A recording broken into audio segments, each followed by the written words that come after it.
our system of hopes and belief. It's all our own constructs. Nothing more than fantasies and wishful thinking. Because as Nietzsche said, God is dead. All right, that's all I got. Thank you, Duncan, for that cursory look into one of the most influential philosophers of any time period. I'm sure Wikipedia has served you well in the past, but moving forward, please put more effort into your work. C-. Well, who's next on the chopping block? Any volunteers?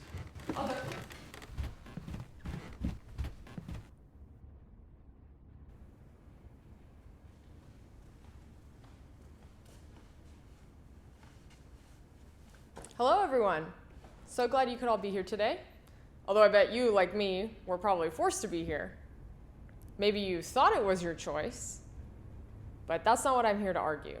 Not about what choices you make, but whether or not you are even being asked to think anymore at all. No need for the cryptic intro, just tell us who you did your report on. Yes, sir.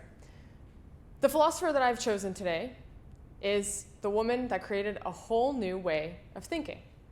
Me. Is that all you have? That's all that was on the presentation, but I would like to explain myself to the class. For the first part of my report about the philosopher, I'm a sophomore here. I've sat among you guys for the majority of the semester. I like jazz music.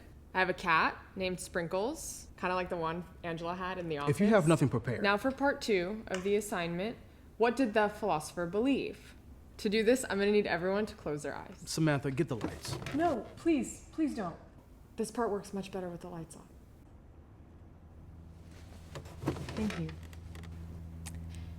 I want you to imagine my cat, Sprinkles.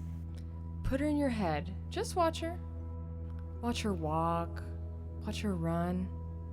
Oh, she just sneezed. Isn't that cute? Feel her lick your palm. Isn't that such a weird sensation? How about her claws? She's got them at the ready. Listen to her meow. Listen to her purr. The cutest little kitten. Thank you all for doing that. I love that cat. I visit her all the time when I go back home for breaks. She makes me so happy. But what about you? You feel like you got to know her? Did you see her?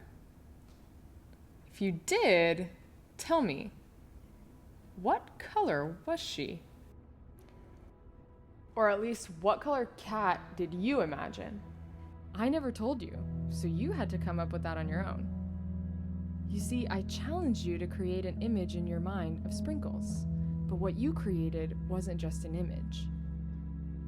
You got all of the sensations of touching and petting a real cat, because the cat in your mind was real.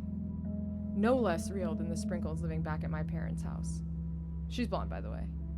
This means that the mind is capable of its own creations and is completely separate from the physical body. Because it doesn't matter what color she was in your head. You created a cat, and you saw it moving and playing.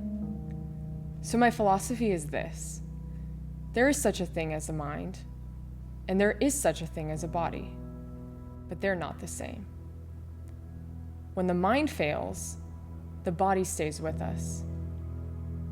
When the body is gone, we continue on.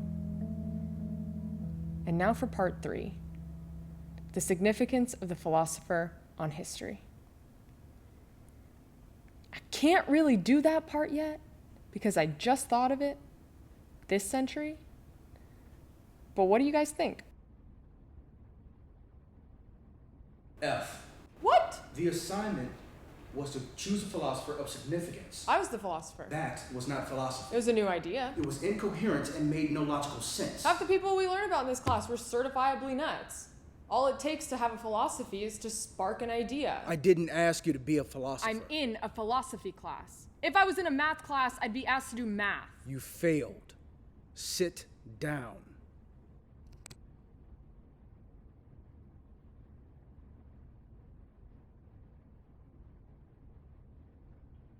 Who's next?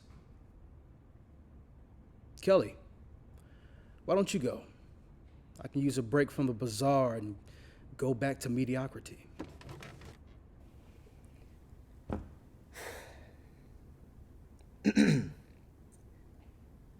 Wait, what color were sprinkles again?